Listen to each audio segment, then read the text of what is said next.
Tous mes films sont des films bizarres. Par exemple, celui-là, c'est un grand souvenir avec mon ami Guillaume Depardieu, le fils. C'est un grand souvenir, ça. Et après, vous avez les Serrault. Et alors là, après, on rentre chez les Bourvil. Alors, Bourvil, la grande lessive, le paroissien, tout ça, c'est du Bourvil. Et puis après, Fernandel. Motti se confondait avec le cinéma.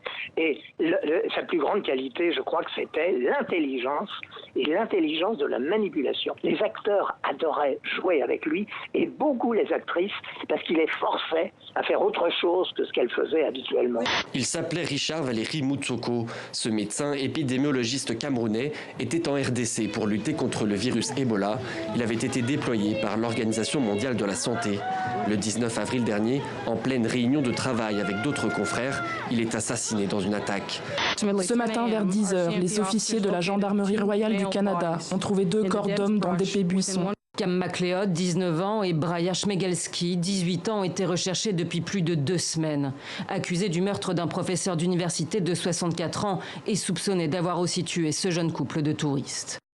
Actuellement, un quart de la surface des terres émergées est dégradée par l'activité humaine. En cause, la déforestation massive et l'expansion de l'agriculture. C'est un rapport qui est très important parce que je crois qu'il n'y avait jamais eu de rapport aussi clairement destiné au sol. Et les sols, c'est une des composantes les plus complexes et les plus importantes du système climatique. Elle régule la température, régule le carbone, régule tout ce qui est vivant, tout ce qui est alimentation. L'état d'épidémie n'est toujours pas déclaré.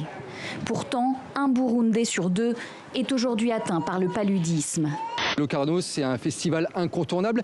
C'est l'un des plus anciens au monde. Il a été créé en 1946. Vous savez, on le surnomme généralement le plus petit des grands festivals. Alors, vous l'avez dit, on n'a pas les strass, on n'a pas les paillettes de Cannes ici, mais c'est le cinéma d'auteur qui est à l'honneur. On aime prendre des risques ici et c'est un festival dénicheur de talents.